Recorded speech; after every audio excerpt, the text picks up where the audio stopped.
extortion ang gitumbok nga hinungdan sa kapulisan sa nahitabong pagpamomba sa usa ka unit sa Yellow Bus Line nga nahitabo dito sa Tacurong City, Sultan Kudarat Province ni adtong Domingo. Kasulod na sa Tacurong City Bus Terminal ang Yellow Bus nga dunay badge number 2588 alas 11:30 sa buntag niadtong Domingo. Sa dihang gibusikad ang bomba nga mikalas og usa ka kinabuhi samtang laing 11 ka tawo ang naangol o samaran. Tungod sa panghitabo, gipahugtan na sa Philippine National Police ang seguridad sa Tacurong City. Sa usa ka sulat pahayag ni PNP Chief Police General Rodolfo Azorin Jr., nagpakatag na sila og mga puwersa sa pulis og sa military aron pangitaon ang responsable sa pagpamomba. Mato ni Major General Roy Galido, ang commander sa 6th Infantry Division sa Philippine Army nga nakabase sa awang datuodin sa Suwat, Maguindanao del Norte.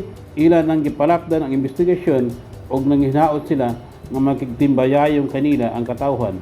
Sa pagkakaron, padayon pang giimbestigahan sa kapulisan kung kinsa ang nagpaluyo sa maong pangpamomba. Tahir J. Sulaiman, Newsline Philippines, Bangsamoro Region. Stay safe.